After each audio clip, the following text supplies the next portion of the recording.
Hello friends, welcome to my YouTube channel में आपका हार्दिक स्वागत है। तो आज का हमारा टॉपिक होगा सर्वोच्च न्यायालय के मुख्य न्यायाधीश। ठीक है दोस्तों, भारत के 48वें मुख्य न्यायाधीश कौन बने हैं। ठीक है दोस्तों, और मुख्य न्यायाधीश की नियुक्ति कौन करते हैं। ऐसे मोस्ट इंपोर्टेंट 20 क्वेश्चन हम इस वीडियो में करेंगे। ठीक है दोस्तों, प्रत्येक क्वेश्चन से रिलेटेड फैक्ट भी करेंगे दोस्तों, इसलिए आप वीडियो को बिना स्किप किए पूरा ध्यान से देखना। ठीक है दोस्तों, तो चलिए शुरू करते हैं आज की हमारी वीडियो। तुम्हारा पहला क्वेश्चन होगा ये, भारतीय न्यायपालिका का अध्यक्ष कौन होता है। तो दोस्तों, भारतीय न्यायपालिका का मुख्य यानी कि अध्यक्ष कौन होता है।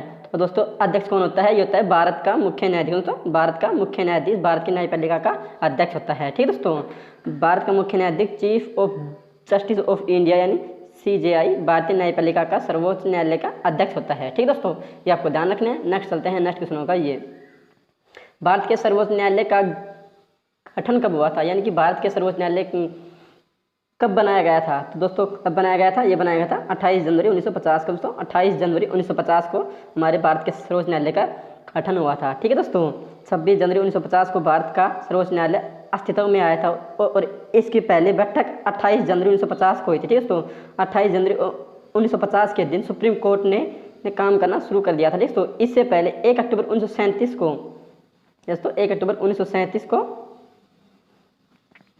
को भारतीय संघ अदालत के रूप में आया था। ठीक है दोस्तों, भारत की संघीय अदालत के रूप में आया था 1 अक्टूबर 1937 को। ठीक है दोस्तों, ये आपको ध्यान रखना है। भारत के सर्वोच्च न्यायालय का गठन कब हुआ था, ये होता 28 जनवरी 1950 को। ठीक है दोस्तों, ये आपको ध्यान रखना है। नेक्स्ट चलते हैं, नेक्स्ट क्वेश्चन होगा ये, सर्वोच्च न्यायालय के मुख्य न्यायाधीश की नियुक्ति कौन करता है। तो दोस्तों, सर्वोच्च न्यायालय के मुख्य न्यायाधीश की नियुक्ति कौन करता है, तो कौन करता है, ये करता है राष्ट्रपति। दोस्तों, राष्ट्रपति भारत के न्यायाधीश की नियुक्ति करता है। ठीक है दोस्तों, ये आपको ध्यान रखना है। नेक्स्ट चलते हैं दोस्तों, उच्चतम न्यायालय के सभी न्यायाधीशों की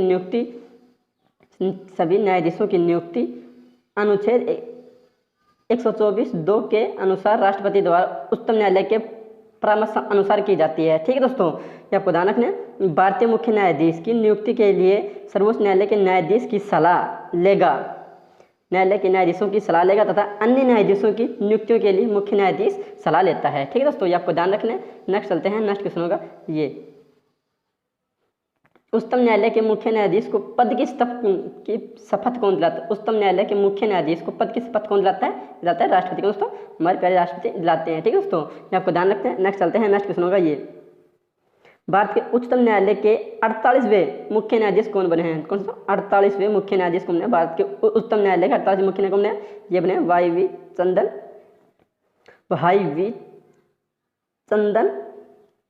चंद्रचूड़। ठीक है दोस्तों, सॉरी ये होगा जस्टिस नालुपाता। दोस्तों, जस्टिस नातुलापति वेंकट रमणा। दोस्तों, जस्टिस नातुलापति वेंकट रमणा भारत के 48वें मुख्य न्यायाधीश बने हैं। ठीक है दोस्तों, और अब ये 24 अप्रैल 2021 को राष्ट्रपति रामनाथ कोविंद इन्हें पद की शपथ दिलाई थी। ठीक है दोस्तों, सुप्रीम कोर्ट में इनका कार्यालय 26 अगस्त 2022 तक रहेगा। ठीक है दोस्तों, ये आपको ध्यान रखना है। ठीक है दोस्तों, राइट आंसर होगा ये बी, जस्टिस नातुलापति वेंकट रमणा। ठीक है दोस्तों, ये है 48वें भारत के मुख्य न्यायाधीश। ठीक है दोस्तों, आपको ध्यान रखना है। नेक्स्ट चलते हैं, नेक्स्ट क्वेश्चन होगा ये, वर्तमान में CJI chief justice of India सहित भारत के सर्वोच्च न्यायालय में कितने न्यायाधीश हैं। तो दोस्तों, फिलहाल में कितने न्यायाधीश हैं कि दोस्तों, ये हैं 34 दोस्तों 34 हैं। ठीक है दोस्तों, ये आपको ध्यान रखना है। एक मुख्य न्यायाधीश प्लस 33 अन्य न्यायाधीश। ठीक है दोस्तों, एक मुख्य न्यायाधीश प्लस 33 न्यायाधीश होंगे। ठीक है दोस्तों, ये आपको ध्यान रखना है। ये संख्या सितंबर 2019 के अंदर, तो सितंबर 2019 को ही ये संख्या बढ़ाई गई है। ठीक है दोस्तों, इससे पहले 31 थे दोस्तों, 31 थे। ठीक है दोस्तों, यानी कि एक मुख्य न्यायाधीश था और 30 अन्य न्यायाधीश थे।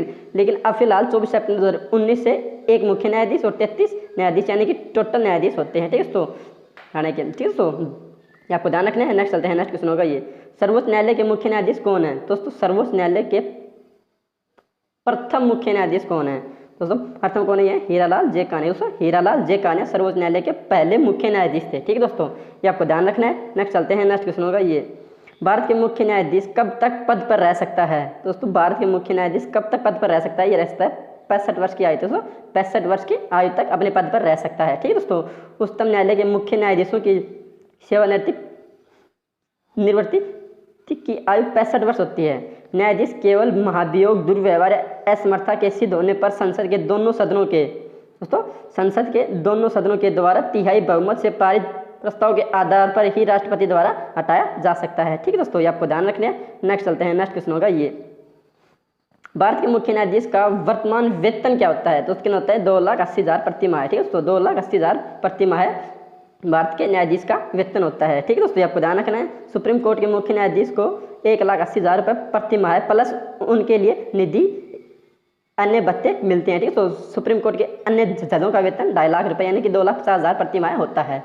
ठीक है दोस्तों, ये आपको ध्यान रखने हैं। नेक्स्ट चलते हैं, नेक्स्ट क्वेश्चन होगा ये, भारत का मुख्य न्यायाधीश अपना त्यागपत्र किसे देता है? तो उसके देता है, ये देता है भारत के राष्ट्रपति को।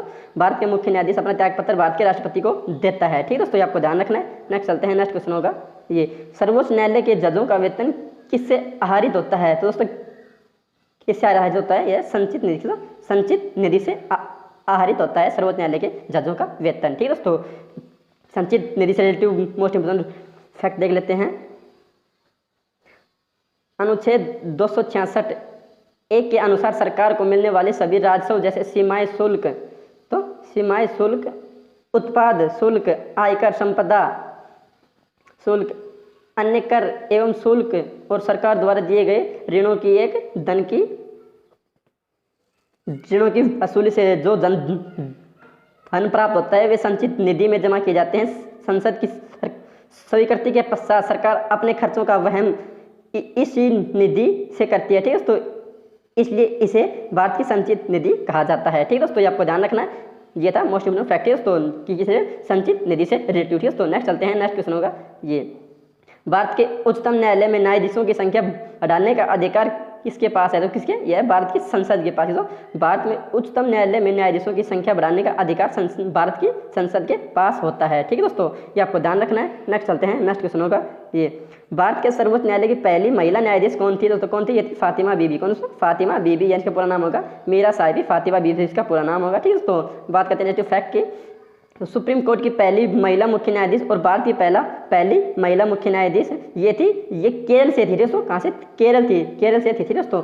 वह 6 अक्टूबर 1989 से और 24 अप्रैल 1992 तक भारत के सुप्रीम कोर्ट में थी। ठीक दोस्तों, ये आपको ध्यान रखना है। नेक्स्ट चलते हैं, नेक्स्ट क्वेश्चन होगा ये, सर्वोच्च न्यायालय के मुख्य न्यायाधीश के पद पर सर्वाधिक लंबी अवधि तक कौन सा पदस्थ रहा है? दोस्तों कौन पदस्थ रहा है सबसे लंबे कार्यकाल के लिए? कौन रहा है दोस्तों? ये रहा है वाई वी चंद्रचूड़। दोस्तों वाई वी चंद्रचूड़। ठीक है दोस्तों, सर्वोच्च न्यायालय के मुख्य न्यायाधीश के पद पर सबसे लंबे समय तक रहा है वाई वी चंद्रचूड़। ठीक है, इनका कार्यकाल क्या था? ये था 24 फरवरी 1978 से लेकर 14 जुलाई 1985 तक ये रहे हैं सबसे ज़्यादा इनका कार्यकाल है। कौन है? Y V Chandrachud. ठीक है दोस्तों, ये आपको ध्यान रखना है। नेक्स्ट चलते हैं, नेक्स्ट क्वेश्चन होगा ये, संविधान की व्याख्या करने का अंतिम अधिकार किसे प्राप्त है? दोस्तों किसे प्राप्त है? दोस्तों यह सर्वोच्च न्यायालय के पास है। ठीक, तो संविधान की व्याख्या करने का अंतिम अधिकार सर्वोच्च न्यायालय के पास है। ठीक है, तो ये आपको ध्यान रखना है। नेक्स्ट चलते हैं, नेक्स्ट क्वेश्चन होगा ये, जब राष्ट्रपति और उपराष्ट्रपति का पद खाली हो तो भारत के राष्ट्रपति के पद पर कौन रहता है? तो दोस्तों कौन रहता है? यह रहता है भारत का मुख्य न्यायाधीश। तो भारत का मुख्य न्यायाधीश है। ठीक है, तो जब राष्ट्रपति और उपराष्ट्रपति, दोस्तों राष्ट्रपति और उपराष्ट्रपति दोनों का पद खाली हो तो भारत के राष्ट्रपति के पद पर कौन होता है? ये होता है भारत का मुख्य न्यायाधीश। ठीक है दोस्तों, ये आपको ध्यान रखना है। नेक्स्ट चलते हैं, नेक्स्ट क्वेश्चन होगा ये, सर्वोच्च न्यायालय में न्यायाधीश नियुक्ति होने के लिए व्यक्ति को कम से कम कितने वर्ष उच्च न्यायालय का एडवोकेट होना जरूरी यानी अनिवार्य है? दोस्तों कितने वर्ष होता है? 10 वर्ष। कितने? 10 वर्ष। ठीक है, तो सर्वोच्च न्यायालय में न्यायाधीश नियुक्त होने से पहले व्यक्ति को कम से कम कितने वर्ष तक उच्च न्यायालय का एडवोकेट होना जरूरी है? 10 वर्ष तक उच्च न्यायालय का एडवोकेट रहना जरूरी है। तो और इसी से मोस्ट इंपोर्टेंट फैक्ट देख लेते हैं। ये होता है व्यक्ति भारत का नागरिक हो। ठीक है, तो कम से कम 5 साल के लिए उच्च न्यायालय या न्यायाधीश या 2 से अधिक न्यायालयों में लगातार कम से कम 5 वर्षों तक न्यायाधीश के रूप में कार्य कर चुका हो। ठीक है, तो किसी उच्च न्यायालय में लगातार 10 वर्ष तक अधिवक्ता रह चुका हो। ठीक है, तो वह व्यक्ति राष्ट्रपति की राय में एक प्रतिष्ठित विविधता होता है। ठीक है दोस्तों, ये आपको ध्यान रखना, ये था मोस्ट इंपोर्टेंट फैक्ट।